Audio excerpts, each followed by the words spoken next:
How's it going? How are you? Bit of a change from being on my deck, eh? I'm at the back of my house. I'm on a ballet run. Hey ho, gotta go with the flow. Rock and roll lifestyle. Not a bad spot though, for a weekday afternoon.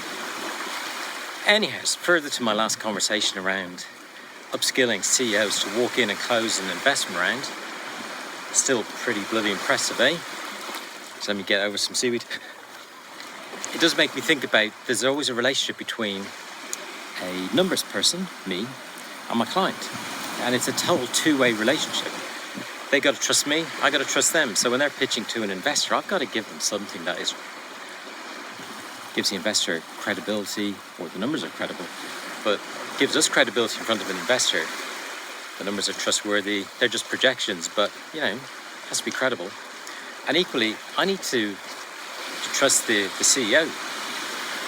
So if an investor comes to me or another stakeholder, could be an investor, board member, shareholder, due diligence, the tax man, you want to know the truth. You got to be right. You got to have stuff credible. So I'm quite obsessed about this ever since a story an old boss told me way back in Dublin when I was working in a practice in Dublin back in the mid-90s. And it just stemmed from a time when tax reviews in Dublin, well, usual process in a classic accountancy firm. Your client gets a tax audit. HMRC or the Irish equivalent want to see everything. They want to see everything. They want to see all your income. They want all your bank accounts. And it's a bit awkward for an accountant when a client has been holding all this stuff in secret. Now, times have changed, but back then, the system wasn't as robust.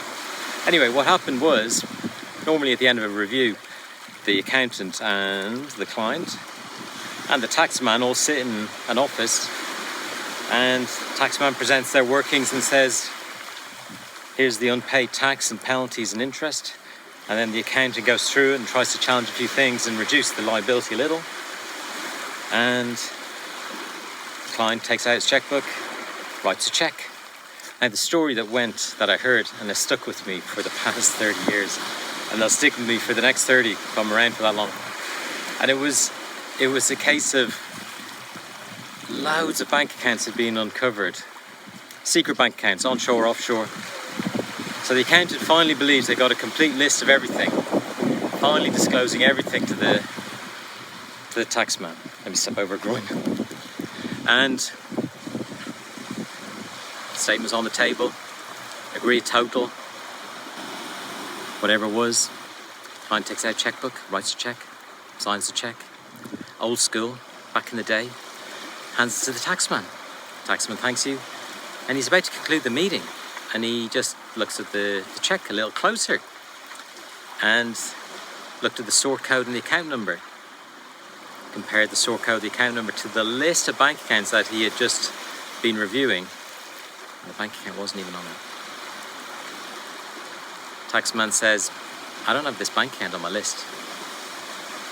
Awkward silence between accountant and client. So it's quite an extreme example. I mean, can you imagine being in that moment? What would you say to your client? Or if you were the client, what would you say to your advisor? So this level of this relationship of this openness and trust and credibility runs so deep that even though we don't write checks and hopefully declare all our income and everything is above board, it's such an important relationship to have mutual level of respect. It's not just one way, but a mutual level of respect leads to a fantastic relationship. Both sides need to bring it though. Hope you enjoyed that one. I gotta go get my kids from ballet. Keep well, I'll speak to you next time. Cheers.